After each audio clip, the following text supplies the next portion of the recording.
Yeah, well, we had a lot of guys out. On Monday of last week, we had 11 players out. So you can't really practice, so we kind of did a skills day. Got some guys back on Tuesday.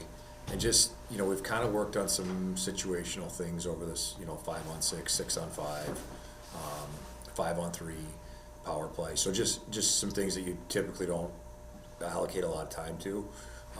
But the biggest thing, and every year when we, as a team, you get a chance to say they call them bullets. There's 3 weekends that you can determine, hey, I can't play because we have Bruce Springsteen coming or whatever.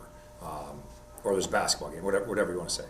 So I only used 2 of those this year, so I had a third one. And in the years that I have a third one, I always try to take the week off near the end of February because I think it's a great time for your players to re-energize and kind of get ready for the playoffs. So that to me probably was more impactful than anything we worked on, just having the weekend off, going through a little bit of a lighter week last week, and now we got 4 games till the playoffs.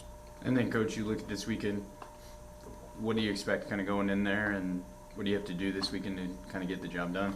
It's interesting. We played the same 2 teams last year in the same weekends, bleeding into the playoffs, and it kind of kick-started us for that run. So I'm hoping for some of the same play. We kind of played free, we played loose, but we defended. And it's a little bit of a challenging rink because the corners are really tight. Pucks all funnel kind of towards the net. So for Benny and for our defensemen, they got to be on their toes. And then offensively, can we find some of those pucks and make those count?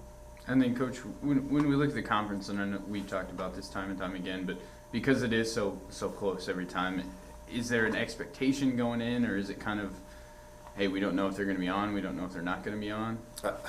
I think, honestly, every team in our league goes into every weekend expecting to win, as they should, because there's so much parity in the league, and who can execute the best, who can be the most disciplined, and who can be the toughest seems to be the teams that win. So talking to other coaches in the league, we're all the same. There's nobody that is so much better or so much worse. It's just who's playing well at that particular time.